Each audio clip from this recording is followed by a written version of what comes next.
Hello દોસ્તો, કેમ છો બધા? મજામાં? તો સ્વાગત છે તમારું મારા એક નવા બ્લોગમાં. તો જય માતાજી, જય દ્વારકાધીશ. તો આપણે આજ છે અષાઢી બીજ અને આજ આપણે જઈએ છીએ વેલાડ બાપુની રથયાત્રામાં. તો વિડીયોમાં આગળ બના રહેજો, મજા આવશે. અને સબસ્ક્રાઈબ બાકી હોય ને તો એક સબસ્ક્રાઈબ કરી નાખજો. તો ચાલો કન્ટિન્યુ.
આપણે વેલનાથ બાપુની જગ્યામાં પહોંચી ગયા છીએ. હવે રથયાત્રા જોઈને આપણે વેલનાથ બાપુનું મંદિર છે.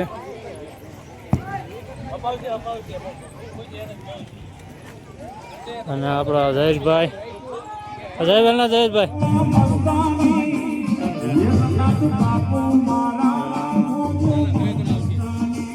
જય વેલનાથ મંડળ હો બધા.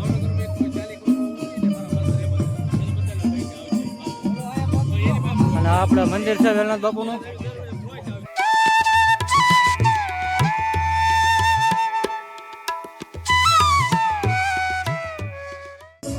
અશોકભાઈ, બોલે ભાઈ.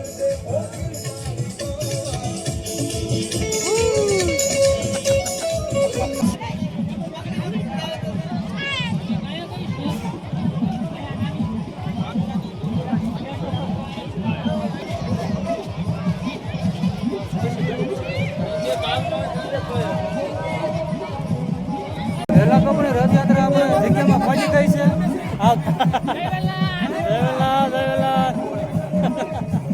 વેલનાથ બાપુની રથયાત્રા આપણે જગ્યામાં પહોંચી ગઈ છે. તો આ ધજા ચડાવશે.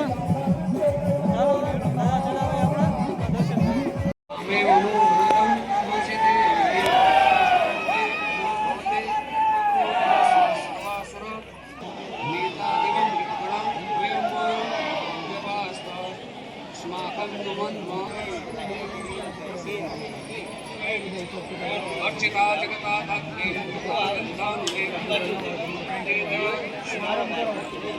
सस्मादे नैदर्शे दिव्य रूपेण रूपिता प्राप्ते प्रसाद सुमुखे समस्ता व्रतास्ता देव्य उवाच वेदादष्टा सर्वे यस्मादेशे युवाच्यतेम देवा उचो भगवत्य सर्व न किञ्चित् विशिष्यते यदयं निकुतं शत्रुरस्माकं महिषासुरः यदि च देवरोदेय तस्मात्माकं महेश्वरे संस्कृता संस्था तन्नो हिंसेधा परमावधः यच्च वे मध्य स्तवेदेभे स्थान् चोद्यमलानने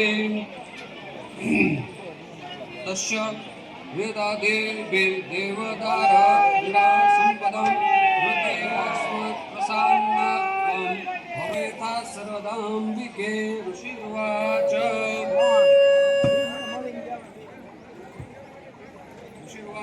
भगवती प्रसादिता देवी जगत्तोर्भेतरात्मः इत्यधिगमिता भद्रकाले सा यथा पुरा देवी देवशरीरेभ्यो जगत्त्रयहितेशिनि पुनश्च गौरीदेहात् सा समद्भूता यथा भवत् वदाय दुष्टदैत्यानां तथा વેલનાથ બાપુની જગ્યાએ આપણે ઘરે આવી ગયા છીએ. તો ચાલો, વિડીયો પસંદ આવ્યો તો લાઈક, કમેન્ટ અને સબસ્ક્રાઈબ કરો ન ભૂલશો. ફરી મળશું આપણે મસ્ત મજાના નવા બ્લોગ સાથે. જય માતાજી, જય દ્વારકાધીશ અને જય વેલનાથ બાપુ લખવાનું ભૂલતા નહીં. ચાલો, બાય બાય.